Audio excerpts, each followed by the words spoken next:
Bienvenue chers téléspectateurs sur ABC, c'est moi Zalal Morkana avec le journal.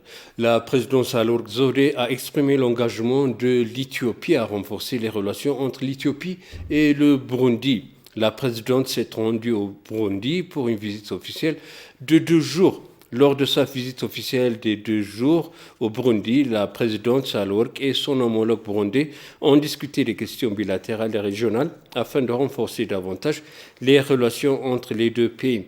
Pendant son séjour, la présidente a visité les mausolées des héros de l'indépendance et de la démocratie au Burundi, accompagnée du vice-président burundais Prosper Bazombaza. L'Éthiopie et le Burundi ont entretenu une relation durable.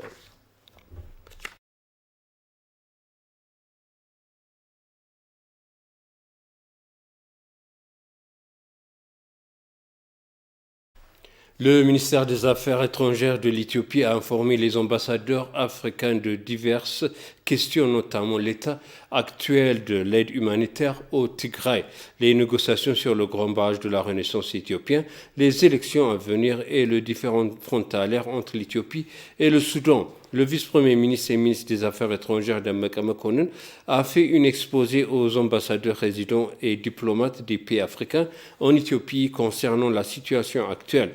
Demeke a déclaré que 26 agences qui fournissent une aide humanitaire du Tigray travaillent pour fournir une aide aux bénéficiaires. Le vice-premier ministre et ministre des Affaires étrangères a déclaré à l'envoyé spécial de l'Union européenne que l'Éthiopie souhaitait résoudre la situation à la frontière soudanaise par le consensus et la paix.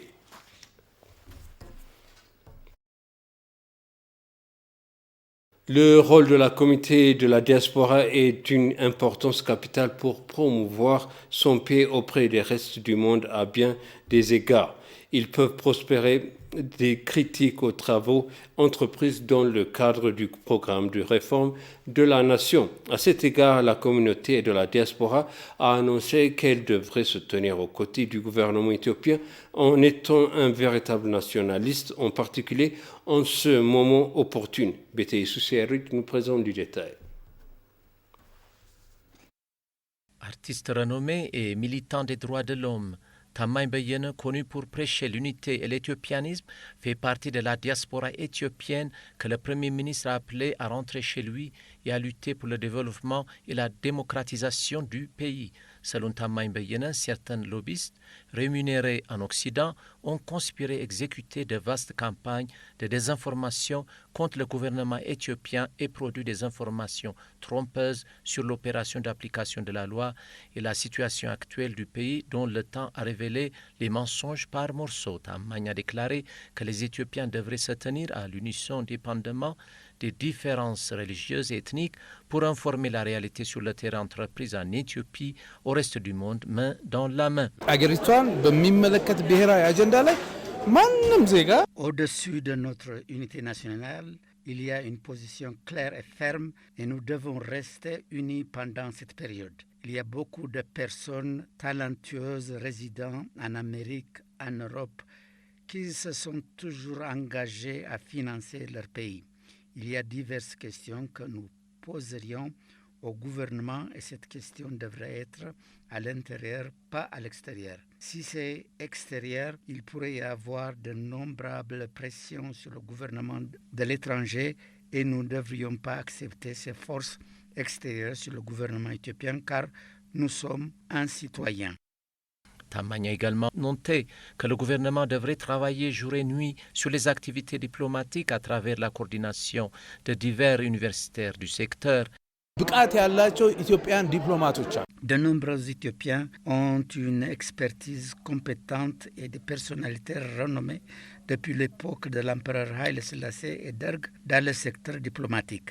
Et ils peuvent soutenir le gouvernement en lui montrant des orientations, en soutenant dans diverses questions les efforts de développement futur de la nation. Les ambassades devraient être ouvertes aux Éthiopiens car ils ont beaucoup de signification pour rivaliser avec le reste du monde dans le secteur diplomatique. L'artiste et activiste des droits de l'homme a en outre appelé le gouvernement éthiopien à garantir le respect des droits de l'homme et démocratique et à maintenir la sécurité et le bien-être du public à tous les coins du pays, en particulier l'application des lois, la sauvegarde des garanties constitutionnelles, la prévention, la détection et l'investigation des défis. La coordination de l'État national devrait être plus que jamais renforcée.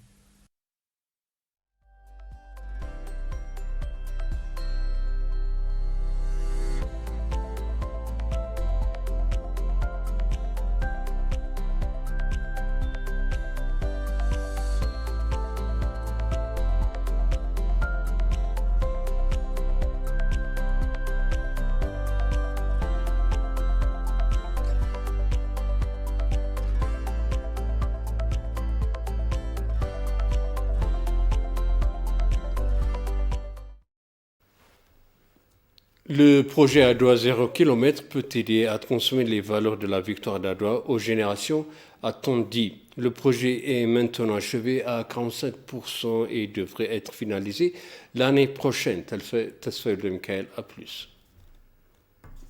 Bien que les Éthiopiens marquent de manière colorée la victoire d'Adoua au cours des 124 dernières années, le pays n'a pas de centre commémoratif représentant la victoire dans son intégralité. Pour y remédier, un certain commémoratif nommé Adoua 0 km a été lancé l'année dernière pour cette glorieuse victoire des Noirs. On dit que l'architecture de 111 bâtiments porte les valeurs d'Adoua. Adoua est le sceau d'honneur de l'Éthiopie. C'est un symbole de liberté et pour tout le peuple noir. Ce projet est une manière d'exprimer la victoire d'Adoua. Chacun des 11 bâtiments comprend 3 à 5 étages. Cela ressemble à Zéro tel que vous le voyez depuis la place Ménélique.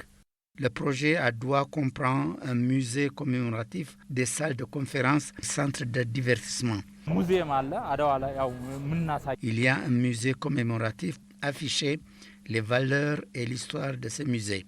Il existe également un centre de recherche sur les sujets liés à Adoua. Le projet suppose en tout d'affichage d'afficher le paysage de la région d'Adoua, y compris la montagne.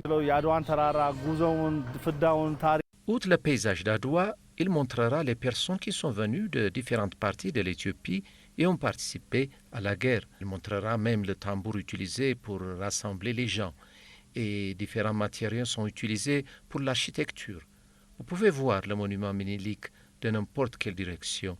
Le monument est la représentation de Ménélique et de son cheval, alors qu'il conduisait l'armée éthiopienne sur le champ de bataille. L'administration de la ville d'Addis Ababa dit qu'elle fait des efforts pour mener à bien le projet. Les progrès actuels sont bons et les travailleurs font jour et nuit. Il sera accompli comme prévu, bien qu'il soit maintenant retardé de 5%, a déclaré l'administration municipale. L'ambassadeur éthiopien en Algérie, Nebiat Getachew, s'est entretenu avec Abdelhamid Chefaoui, président de Frederes, société pharmaceutique basée en Algérie. Au cours de la discussion visant à encourager la société à investir en Éthiopie, l'ambassadeur Nebiat a informé le président du climat favorable aux investissements en Éthiopie. Les investisseurs pourraient bénéficier de l'emplacement stratégique de l'Éthiopie sur les marchés de divers pays, y compris les opportunités de commerce de l'EBA et de l'AGOA. Le président a salué les efforts de l'Éthiopie pour faire progresser la croissance de l'industrie pharmaceutique. La société ouvrira bientôt une équipe en Éthiopie pour explorer des opportunités pharmaceutiques et discuter avec les organes compétents.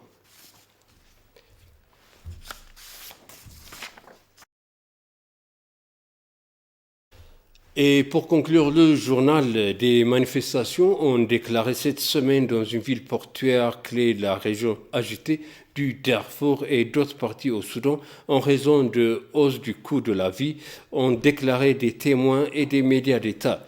Des manifestants à Niala, capitale de l'État du Darfour Sud, ont lancé des pierres sur la police et incendié plusieurs magasins sur le marché principal, a déclaré un correspondant de l'AFP. Dans la ville du Port-Soudan, sur le mer Rouge, des manifestations d'étudiants ont déclaré entraînant suspension d'écoles et fermeture de plusieurs magasins, a indiqué l'agence de presse officielle de Souna. Des manifestations similaires ont eu lieu dans d'autres régions, notamment dans l'état du nord de Kordofan.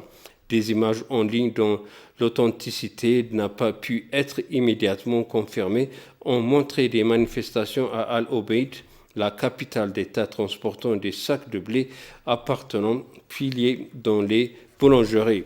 Le Premier ministre Abdallah Hamdok a nommé une nouvelle équipe qui comprend le chef rebelle et économiste Gibril Ibrahim au poste de ministre de Finances. Des manifestations contre les difficultés économiques ont également été organisées de dernières semaines dans la capitale Khartoum et dans l'état oriental de Guedaref, considéré comme le grenier du Soudan. Des cas de pillage et de vol ont été signalés à Guedaref.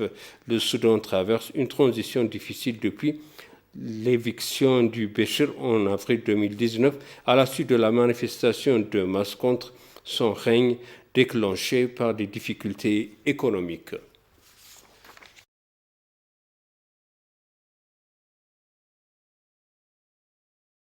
Je vous présente les titres principaux. La présidente Sahle-Work Zewde exprime l'engagement de l'Éthiopie à renforcer les relations avec le Burundi.